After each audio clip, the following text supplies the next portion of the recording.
अस्सलामुअलैकुम। I hope कि आप सब ठीक होंगे।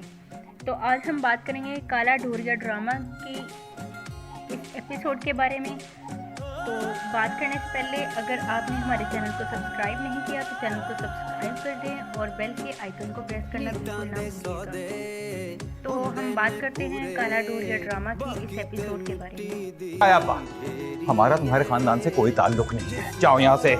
हाँ, डाल दो हर बात का मलबा हमारे सर पर, बिल्कुल अपने अब्बा हुजूर की तरह। मलबा नहीं, अब बुलडोजर चढ़ाऊंगी तुम लोगों के।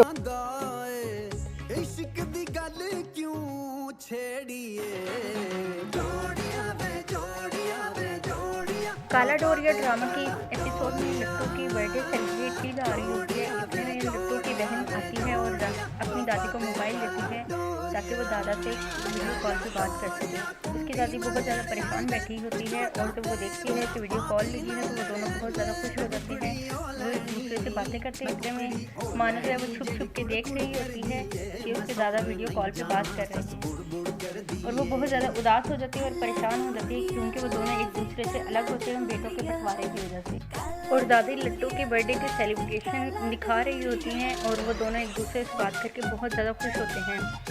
इतने में बर्थडे के सेलिब्रेशन होते हुए दादी को बिट्टू आके बताती है कि साथ वाले घर में एम्बुलेंस आई है, अल्लाह खैर करे, पता नहीं क्या हो गया। इतने में सब परेशान हो जाते हैं और उस्मान और उसका भाई जाकर देखते हैं कि क्या हुआ है और जाकर देखते हैं कि उनके दादा की तबीयत ख़राब हो जाती है और वो बेहोश हो जाते हैं। उनको हॉस्पिटल लेकर जाया जाता है।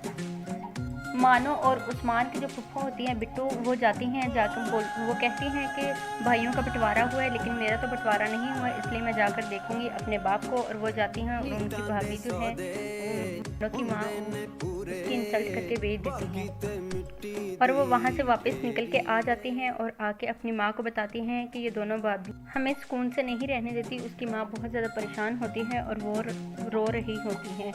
इतने में उस्मान और उसका भाई अपने दादा की तबीयत का पूछने के लिए हॉस्पिटल जाते हैं और जाने के लिए बाहर अभी खड़े होते हैं। इतने में मानो आती है और आकर उस्मान को बोलती है कि ये सब तुम लोगों की वजह से हुआ है। उस्मान कहता है कि तुम भी अपने बाप की तरह सारा मलबा हम पर ना डालो। वो कहती है मलबा क्या, अब तो मैं बुलडोजर डालूंगी तुम लोगों को। उस्मान और उसका भाई अपने वालिद मुन्ना से छुपकर जाते हैं हॉस्पिटल और अपनी दादो और अपने फुफ्फो बिट्टो को बताकर जाते हैं कि हम हॉस्पिटल जा रहे हैं। हॉस्पिटल जाने से पहले मानो और उसका वालिद जो है वो हॉस्पिटल मौजूद होते हैं और उस्मान और उसके भाई को देखकर बोलते हैं कि तुम अब यहाँ क्या करने आए हो, मेरे बाप के मरने पे क्यों आ गए हो, हमारा तुम उनके साथ कोई ताल्लुक़ नहीं है। उस्मान और उसका भाई वहाँ से आ जाते हैं और मानो भी उनकी इंसल्ट करके वापस भेज। मानो के दादा को जब होश आता है तो वो पूछता है कि उधर से आए थे। मानो बात को टाल मटोल कर रही होती है और कहती है कि वो आए थे लेकिन डॉक्टर्स ने मना कर दिया। वो कहता है कि डॉक्टर्स ने मना किया या तुम्हारे बाप ने मना किया, इतने बेहिस हो गया है तुम्हारा बाप। मानो और उस्मान के घर में तो नहीं बनती लेकिन उसके साथ साथ यूनिवर्सिटी में भी उन दोनों की नहीं बनती और वो वहाँ भी एक दूसरे के साथ बहुत ज़्यादा लड़ते झगड़ते हैं। और ग्रुप लिस्ट में से मानो अपना नाम निकलवाने के लिए अपने टीचर के पास जाती है और वो उसके इंसल्ट करके वापस भेज देता है। जब इंसल्ट करके वापस भेजता है तो बाहर उस्मान उसका मजाक उड़ा रहा होता है और उसको टॉन्ट करता है। वहाँ पर भी उनका बहुत ज़्यादा झगड़ा होता है। उस्मान अपने दोस्त को बोलता है कि मानो को यहाँ 2-3 घंटे अपने पास रखो ताकि मैं हॉस्पिटल अपनी दादों को लेकर चला जाऊँ ताकि वो उनसे मिल सके। और वो वहाँ से चला जाता है। उस्मान की भाभी बहुत ज़्यादा साथ देती है और उस्मान अपने वालिद मुन्ना और अपनी माँ से छुपकर अपनी दादों को लेकर जाता है हॉस्पिटल। और हॉस्पिटल जैसे ही इंटर होते हैं तो मानो के वालिद बैठे होते हैं और वो बोलती हैं कि मानो के अब्बा को बोलती है कि तुम तो भूल ही गए थे कि तुम्हारी माँ भी है कि नहीं, तुमने तो मुझे छोड़ ही दिया था, तुम्हें मुझसे सलाम करना भी गवारा नहीं। और वो कहता है कि आप अपनी मर्ज़ी से मुन्ना के साथ रही हैं, मैंने नहीं कहा था। वो कहती है कि मैं अगर उसके साथ रही हूँ इसका मतलब ये तो नहीं है कि तुम मुझे भूल जाओगे। उसकी बीवी भी आ जाती है और वो अंदर चली जाती है लेकिन मानो का वालिद उस्मान का ताया जो है वो उस्मान को अंदर नहीं जाने देता और उसकी दादो अंदर चली जाती हैं और बीमार दादा के पास जाती हैं उनसे मिलने के लिए। और वो वहाँ काफ़ी देर तक बातें करते हैं और कहते हैं कि हम दोनों अलग एक दूसरे से इसलिए रहे थे कि हम अपने बेटों के दिलों में से बुग़्ज़ निकाल सके ताकि वो एक दूसरे के साथ प्यार से रहें। लेकिन उनका तो खून सफ़ेद हो चुका है। इस स्टोरी को देखें तो बिल्कुल हमारे मुआशरे के मुताबिक है। अक्सर ऐसा होता है कि भाइयों के दरमियान जायदाद की वजह से झगड़े हो जाते हैं और इस हद तक होते हैं कि वो एक दूसरे से अलग हो जाते हैं और माँ बाप जो है वो मजबूर होते हैं, या तो उनको घर से निकाल दिया जाता है या माँ एक तरफ और बाप एक तरफ हो जाते हैं। और ये दोनों इस वजह से अलग अलग हुए थे ताकि अपने बेटों के दिलों में से बोझ निकाल सके और झगड़ा ख़त्म कर सके। इतने में मानो दादा दादी के पास आती है और आकर देखती है और फिर वापस चली जाती है। बाहर जाकर उस्मान के साथ बहुत ज़्यादा झगड़ा करती है कि तुम क्यों लेकर आए थे। उनके लेके आने की वजह से दादा की तबीयत और ज़्यादा ख़राब हो सकती है। उस्मान जो कि अपनी भाभी के साथ कॉल पर बात कर रहा होता है, जो उसके आने का इंतज़ार कर रही होती है, क्योंकि वो अपनी सास से छुपकर उस्मान को और अपनी दादी को भेजती है ताकि वो दादा से मिल सके। इधर मानो जो है वो नाराज़ होकर गुस्से से चली जाती है और गाड़ी को गुस्से से चला रही होती है।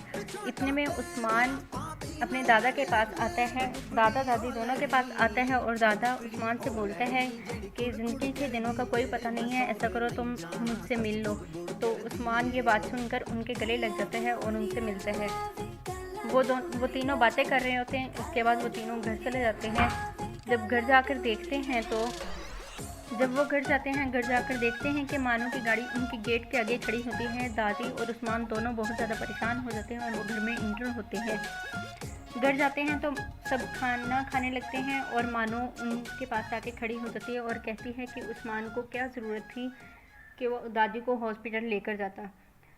इसमें मुन्ना को और उसकी बीवी को पता चल जाता है कि वो दोनों हॉस्पिटल गए थे दादा को देखने के लिए। उस्मान और उसकी दादी घर में इंटर होते हैं तो उस्मान के वालिद जो होते हैं मुन्ना, वो उस्मान से पूछता है कि तुम कहाँ गए थे। वो बोलता है कि मैं हॉस्पिटल गया था। वो कहता है कि तुम्हारा बाप मर गया था या तुम्हारी माँ मर गई थी जो तुम वहाँ गए थे, और उसको एक थप्पड़ लगाता है। माना छोटी बहन है और वो अपनी बड़ी बहन की किसी भी बात को नहीं मानती और उसकी गलती को भी एक्सेप्ट नहीं करती। मानो की नज़र में अब उसकी बहन की गलती है, क्योंकि जब जायदाद का बंटवारा हुआ था तो उसकी बहन ने अपने घर को बचाने के लिए अपने बाप का साथ नहीं दिया। उस्मान के वालिद उस्मान को थप्पड़ लगाकर डाइनिंग टेबल से उठकर अंदर चले जाते हैं और मानो उसको देखकर बहुत ज़्यादा खुश होती है कि उसको थप्पड़ लगा है। उसकी माँ उदास हो जाती है।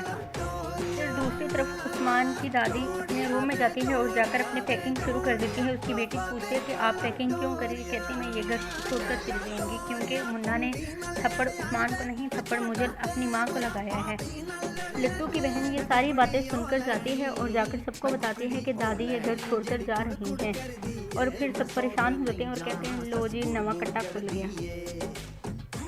नाज़रीन, इसमें बीच में पंजाबी भी है और इसीलिए ये बहुत ज़्यादा फ़नी है ड्रामा और बहुत मज़े की है। बस इसमें दो फैमिलीज़ में बॉन्डिंग नहीं है। नाज़रीन, ये ड्रामा बहुत ज़्यादा इंटरेस्टिंग है और बहुत ज़्यादा फ़नी है और बहुत मज़े का है। अगर आपको ये वीडियो पसंद आई है तो प्लीज़ वीडियो को लाइक और शेयर ज़रूर कर दीजिएगा और चैनल को सब्सक्राइब और बेल के आइकन को प्रेस करना बिल्कुल ना भूलिएगा